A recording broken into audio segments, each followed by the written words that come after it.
1920 খ্রিস্টাব্দে রাশিয়ার তাশখন্দে বাঙালি বিপ্লবী ও চিন্তাবিদ মানবেন্দ্রনাথ রায়ের হাত ধরে যে কমিউনিস্ট পার্টির জন্ম হয়েছিল, পরবর্তীতে সেই পার্টি ভারতীয় বিপ্লবী আন্দোলনকে নানাভাবে প্রভাবিত করেছে।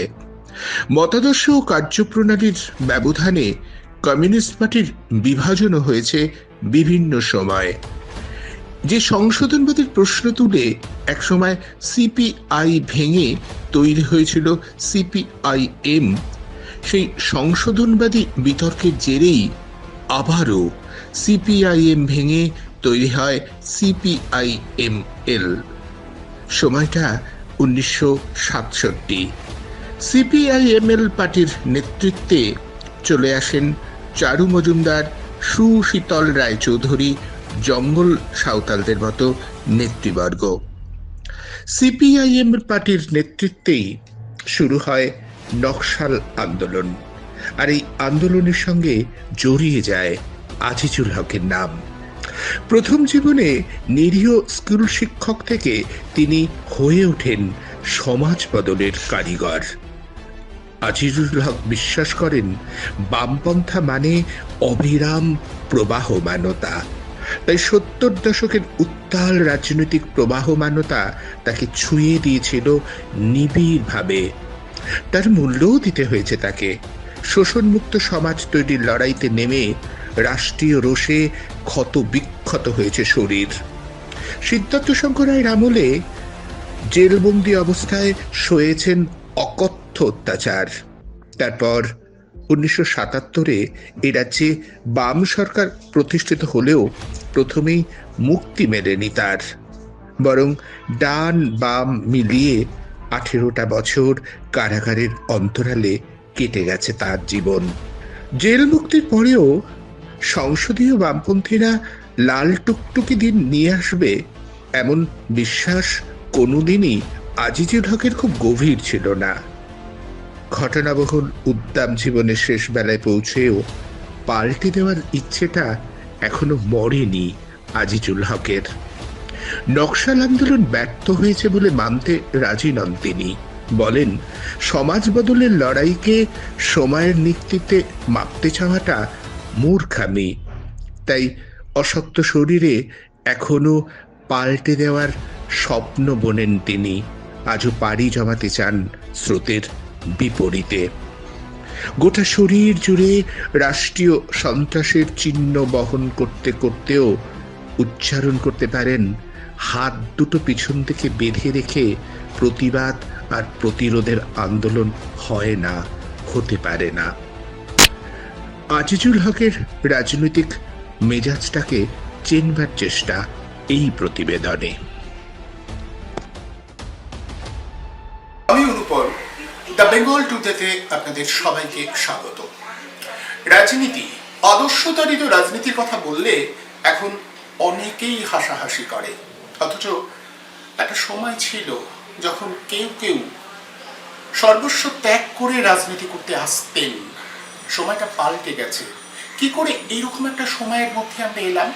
আমরা যারা একটা সুব্যবস্থাপনার কথা বলি, একটু ভালো করে ভেবে দেখুন, সেই ব্যবস্থাপনা কি সুরাজনীতি ছাড়া সম্ভব? সুরাজনীতি নেই, অথচ সুব্যবস্থাপনার প্রত্যাশা করছি আমরা। এইরকম দ্বিচারী ভাবনা কিভাবে অভ্যস্ত হয়ে উঠলাম আমরা এইরকম ভাবনা? আসুন আজ এমন একজনের সাথে কথা বলি এই প্রসঙ্গে, যিনি একটা সময় স্বপ্ন দেখেছিলেন। তার মতো অনেকেই স্বপ্ন দেখেছিল দুনিয়াটাকে পাল্টাবার। আজ কোথায় এসে দাঁড়ালাম আমরা? তাকে কি খুব গ্লানি দেয় তার ব্যর্থতা, নাকি তিনি অন্যরকম করে এখনো ভাবেন? আসুন তার সাথে কথা বলি। আজিজুল হক।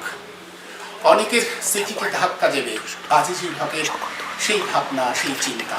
এখনো কোন ভাবনায় তিনি আছেন? আসুন তার মুখ থেকে একটু শুনে নিই আজিজুল হক আমাদের কি বলছেন। আজিজুল, আপনার কাছে আমার যেটা জিজ্ঞাসা, যে রাজনীতির তারুণায় আপনারা নেমেছিলেন, আজ রাজনীতি যেখানে দাঁড়িয়েছে, রাজনীতি, আদর্শতাড়িত রাজনীতির কথা বললে সত্যি তো সবাই হাসাহাসি করে, এমনটাই কি হওয়ার কথা ছিল? আমার মনে হয় কথা কিছুই থাকে না, কথা কেউ জানে না, বুঝলে না। স্বাভাবিকভাবে যেটা সমস্ত কিছুকে গতিতে এবং পরিবর্তনের মধ্যে দিয়ে যদি আমরা দেখতে অভ্যস্ত হই, তাহলে ভালো মন্দ যা কিছু আসুক সত্যরে নিতে হবে সহজে। এবং সত্য অত্যন্ত কঠিন, এই কঠিনকে ভালোবাসাটা হচ্ছে ভয়ঙ্কর ব্যাপার। আদর্শ তো আকাশ থেকে পড়ে না, আদর্শ একটা বাস্তব অবস্থার মধ্যে দিয়েই আসে। অর্থাৎ আমরা যখন রাজনীতিতে এসেছি, তখন ধরো আমার খুব মনে রয়েছে যে আমি জেল থেকে বেরোবার পরে যাচ্ছি, আমাদের স্কুলের গ্রামের প্রাইমারি স্কুলের যিনি হেডমাস্টার ছিলেন, তার বাড়ির উপর দিয়ে যেতে হয়। যেতে গিয়ে প্রণাম করতে গেছি, বেটা কি তুই জেল খাটছিস, রাজনীতি করলি, বাপের স্বার্থে বিঘে সম্পত্তি মানে বিলিয়ে বাটিয়ে দিয়ে, হ্যাঁ। আর দেখ আমার মেয়ে 2 বছর পঞ্চায়েত প্রধান হয়ে পাকা বাড়ি তুলছে। অর্থাৎ আমরা যখন যে তার কারণটা কি, তার কারণটা হচ্ছে আমাদের সময় রাজনীতি সর্বস্ব ত্যাগ করে লোকে রাজনীতি করত, আর এখন রাজনীতি করে সর্বস্ব পায়। স্বাভাবিকভাবে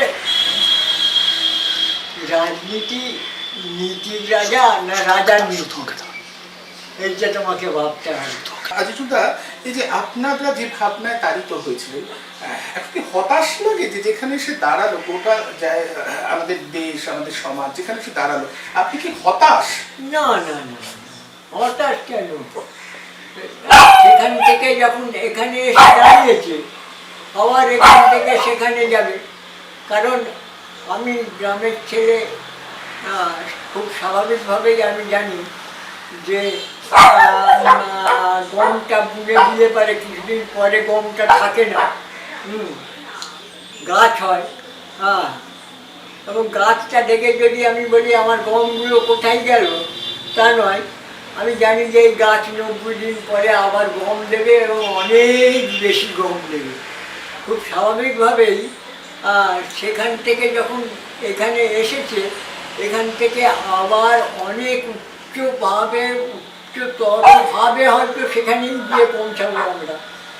এরকম কোনো আমার হতাশার কোনো জায়গা নেই। হতাশার কারণ মানুষ হচ্ছে একটা জীব, যার মস্তিষ্ক আছে, খুব স্বাভাবিক।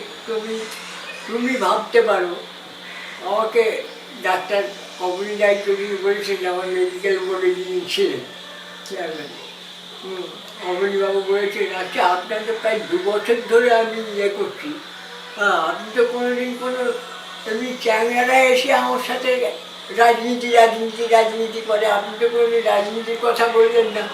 আমি বললাম কেন? আমি কি ট্রেনের ফেরিওয়ালা যে আমার ধূপকাঠি কিনলে পারে সঙ্গে দেশলাই ফ্রি? হ্যাঁ, আমি তো সেরকমভাবে আমি ভাবতে পারি, আর আপনি এত বড় একজন ডাক্তার, আপনি ভাবতে পারেন না, এটা আমি ভাববো কেন, ভেবে নেবো কেন? অর্থাৎ যেটা আমি তুমি আমরা ভাবছি, সেটা অনেকেই হয়তো ভাবছে, হয়তো বর্ষা পড়ার জন্যে ব্যাঙের অপেক্ষা করছি, ঘ্যাঙুর ঘ্যাঙুর করবে বলে। সেই বর্ষাটা পড়লে পারেই আবার আমরা দেখব ব্যাঙের ডাক।